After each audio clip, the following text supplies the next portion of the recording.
Hello, this is Debra Cohen of the podcast A Story and a Song. And today we're going to talk about a new children's book that I made. I never expected to write a children's book, but it came to me when I just started watching the I-24 news in Israel and realized there's a lot of truth in the media in Israel that we don't hear in the United States. So I thought, why don't I take a piece of that truth, things that happened regarding Israel and the Gaza Palestinians, based on historic truth, and put it in a storybook to help children to understand that the Jews in Israel, mostly, for the most part, there's always bad apples in every bunch, but the Jewish nation wants peace with their neighbors. And unfortunately, being surrounded by a lot of nations that harbor hostility and resentment toward the Jews just for existing makes it difficult to live side by side in peace. But the Jews in this book and in the true story were willing to give up a piece of their God-given land just to have peace with their neighbors. Not only will this story that you share with children reveal the facts of the situation, but there's a moral in the story that even giving, Jews giving their land, God gave the land to them. Why did the Jews give away something that God gave to them? Just to pursue peace. This is the extreme measure of trying to keep peace by giving land away to people in a fictitious two-state solution that has ended up in Israel being attacked since that peace deal, being attacked by these very people who took that land and continue to assault and bomb and attack them every day since. And yet there are today in 2025 nations, including the United Nations, who believe that the two-state solution is logical. And I just want to ask you, this is a side note which is not in the book. I want to ask you,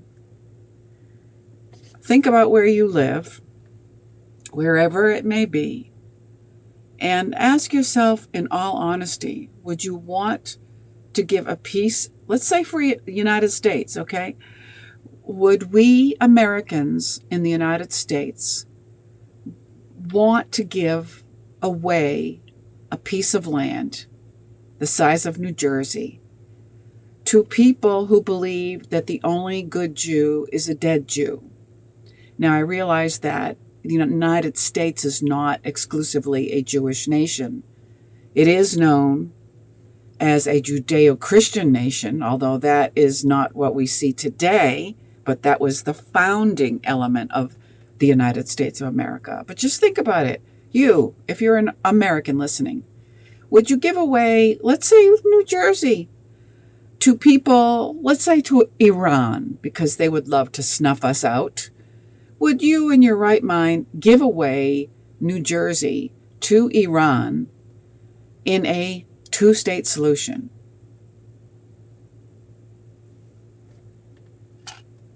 Chew on that for a while as I go to a station break, and I'll come back and give you insights into the content of this book that would interest teachers, maybe in junior high school, ESOL, high school teachers, and any teacher, homeschooling teachers. Just the facts, ma'am. Just the facts. A Story and a Song podcast by Debra Cohen. Interfaith music. every Sunday, 11:30 a.m. Eastern Time. Books, music, singing for life. How songs elevate in praise. Deeper mysteries of the soul for all creation. It's the golden age of praise.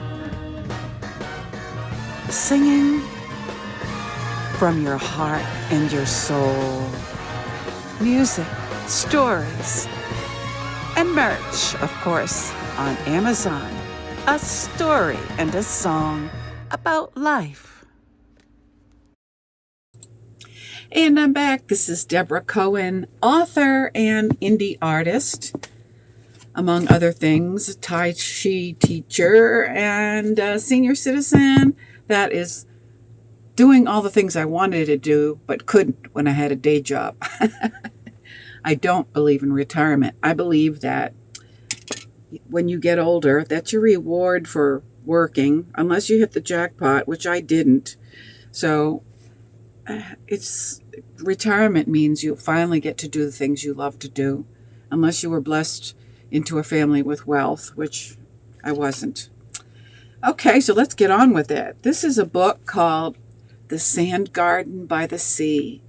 And this is my first children's book, my fourth book in total, based on a true story about when Ariel Sharon, the former Prime Minister of Israel, bit the bullet and gave away precious land that Israel owned, was given by the God of the Bible, gave it to the Palestinians in Gaza and the West Bank so that they could have peace with these neighbors. And how's that working for you?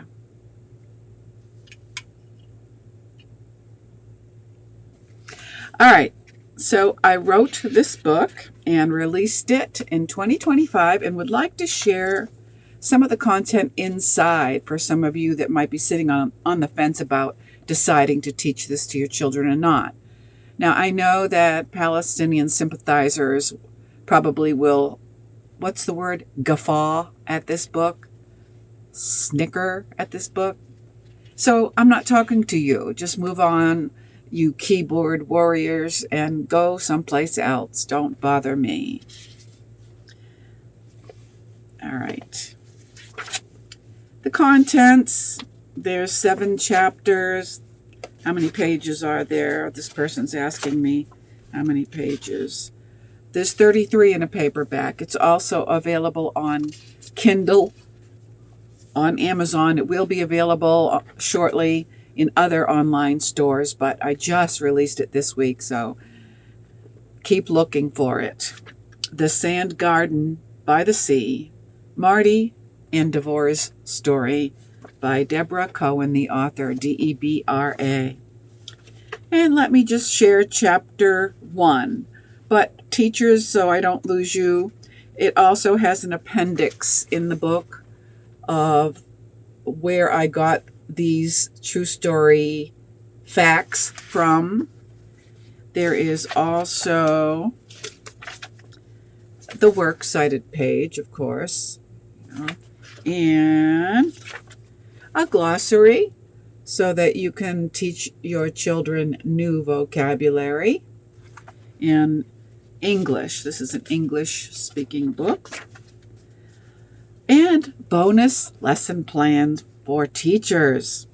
A teacher's guide, which includes lesson plans, student worksheets, and an answer key, and then a little bit about the author, me. All right, so let's dig in. Get your cup of coffee. I'm going to take a sip before I start reading. And maybe you want to listen to this while you're driving and just think about it. How could you present this information? I do not specifically mention the word Gaza in the book. So if you wanted to just teach it exclusively as what you would do when you give away something that you truly treasure for the sake of keeping peace with your enemies? Would you even do that? Today, we have in this country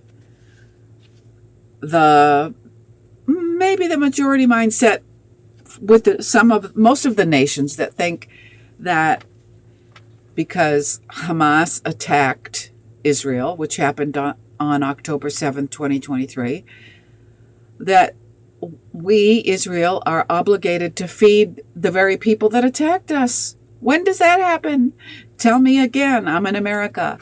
What country have we attacked? Let's say Pearl Harbor, for example, or whatever, Vietnam, or that we were told that we had to feed all of their people that we were fighting against. I never learned that in school. This is a new day in 2025. All right. Chapter 1, The Sand Garden by the Sea. Once upon a time, on a strip of warm sand beside a bright blue sea, lived Marty and Debra. Their home sat between the dunes and the glimmering greenhouses, where the morning smelled like mint and sun-warmed tomatoes. Marty woke early, before the rooster finished their first song. He clicked on the greenhouse lights and listened for the soft whisper of the drip lines. He knew every row the way a shepherd knows his sheep. The cherry tomatoes that blushed from pale gold to ruby, the peppers that ripened like tiny traffic lights, the shy cucumbers under big umbrella of leaves. He checked the vines, tied them gently, and lifted fruit to the light as if taking attendance. Devorah's morning began with music. She kept a small notebook in the kitchen for melodies that arrived with the tea kettle's sigh. Sometimes she'd hum to the basil while Marty laced irrigation tubes, and the basil, this was widely believed in their neighborhood, grew sweeter on days when Debra sang. By late morning, the packing house hummed. Scales blinked, belts rolled, and boxes with faraway names: London, Paris, Frankfurt, Milan, Amsterdam, lined up like passengers waiting to board. "Off you go," Marty would say to crate of cherry tomatoes, patting the carton as if it were a suitcase. The workers laughed, and someone always told the old cucumber as a boat joke. It was funny every single day. Children biked the sandy paths after school, and neighbors traded flowers from the geranium and carnation house. Just one stem, tucked behind an ear, bright enough to carry a smile, clear across the dunes. Afternoons tasted like strawberries if you were lucky, and like strawberries with sugar if you were very lucky. But when the week folded toward Friday, everything changed tempo. The sand garden had a rhythm, and the rhythm leaned into Shabbat. On Friday afternoon, Marty finished the last checks early. He washed the dust from his hands and coiled the hoses neatly, the way his father taught him. No loose ends going into Shabbat. The forklifts fell quiet. The big doors rolled shut. Out on the porch, Debra braided challah, 3 strands, then 6, glossy with egg and sprinkled with sesame. A pot of chicken napped on the stove, and a pan of vegetables. Peppers, of course, sweetened in the oven. The house filled with the kind of warmth that makes clocks slow down. Just before sundown, Debra struck a match. The flames trembled, then stood tall. She covered her eyes and whispered the blessing over the candles, gathering light into the home the way you pull a blanket over a sleeping child.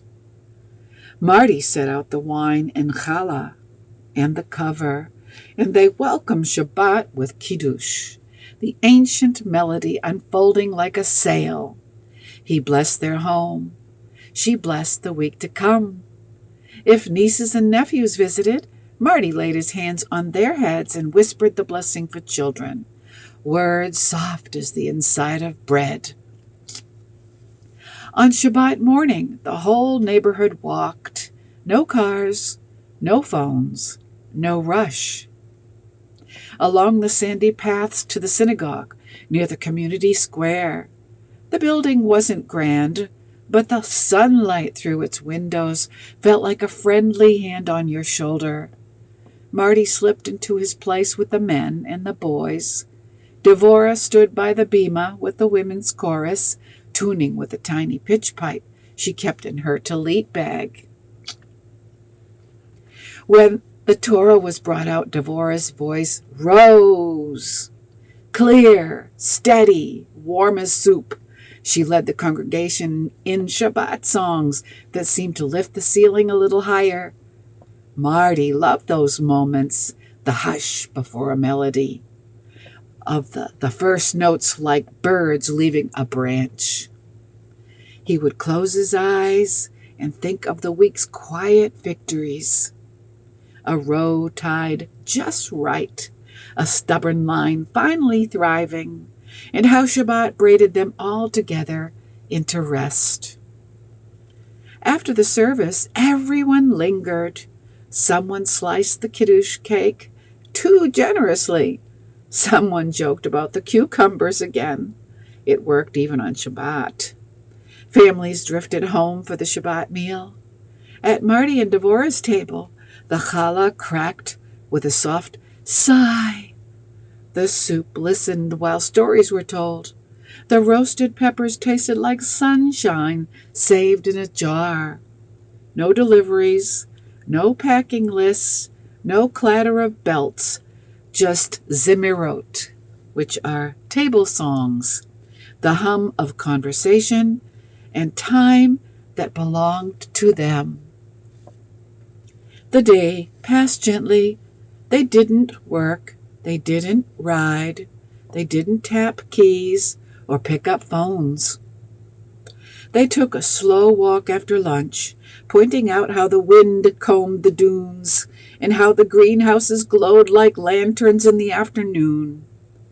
Marty swore the tomatoes listened to the peace and grew more politely on Shabbat.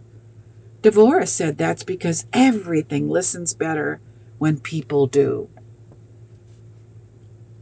Before the stars came out, the third meal, Sweda Shlitshit, or should I say Suda Shlitshit, say that fast 3 times, was simple and sweet. The sky turned violet. The songs turned softer.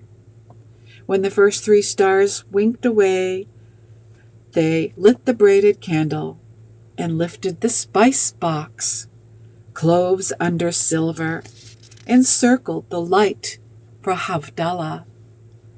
Devorah sang the closing melody, low and tender, weaving light, wine, and fragrance into a promise for the new week.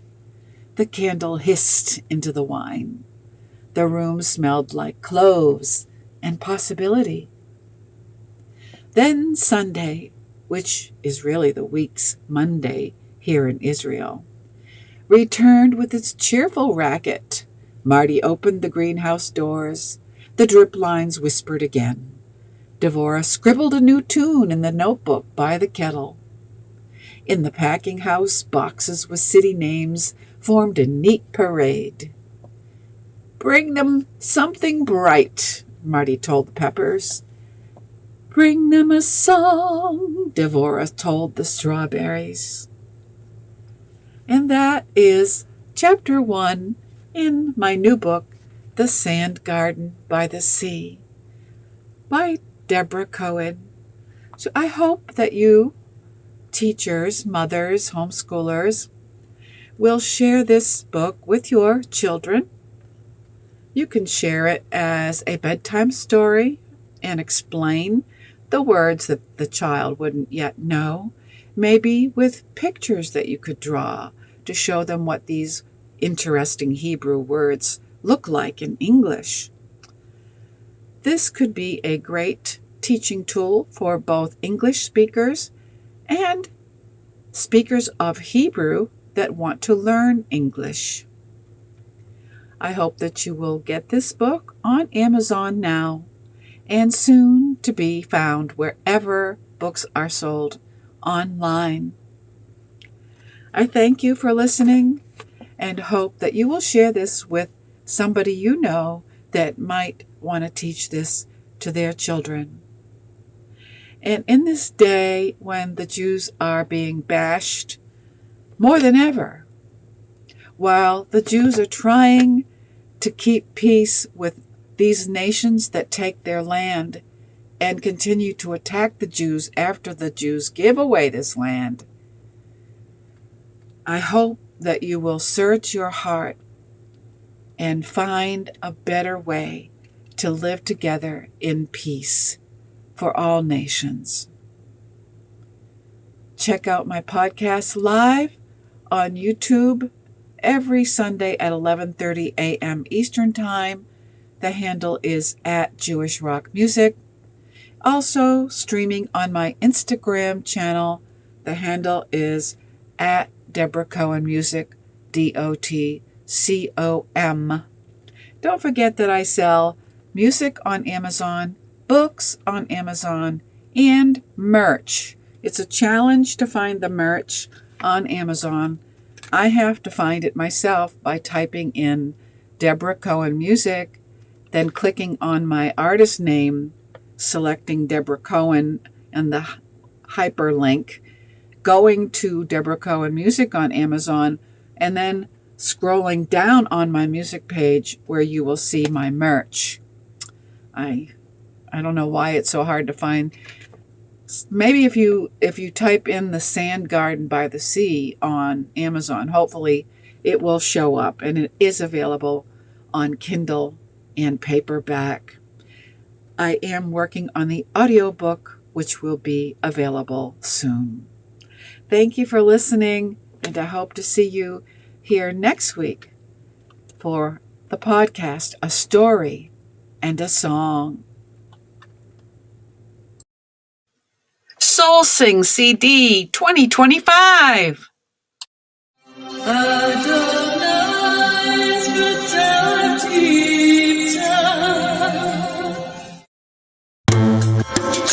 Lekune ranena Adonai Elohiva Mizmor LeDavid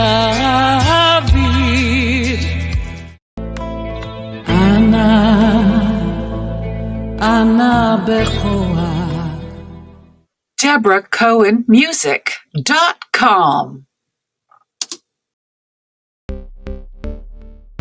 You wanna change the world to a better place, better place. Making lots of noise like a good boy, good boy. But your words are filled with hate. Time the army had a little kindness, kindness. I remember flower power and the loving. The cheaper way to love someone in sin. We thought we had the answers, but here it is again, the roaring 20s.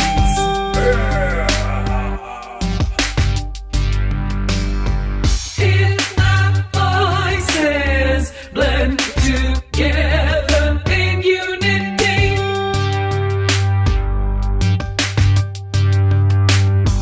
we were there and you are now. Let them walk in peace. Nick said chitter chatter, chitter chatter, chitter chatter. The big apple. Better schmecker, schmecker, schmecker. Wearing tatters, tatters. We all fighting something same. Time to stop the blame game. It's a hot matter.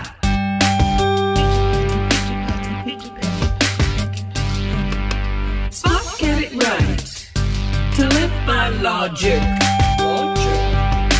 Unleashing feelings, causing all the trouble. The world is full of bots. Passionless honey. No emotional IQ. No emotional IQ. If our voices blend together in unity,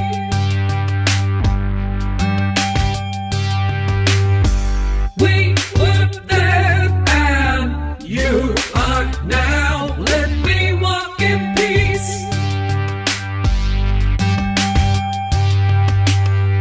If our voices blend together in unity,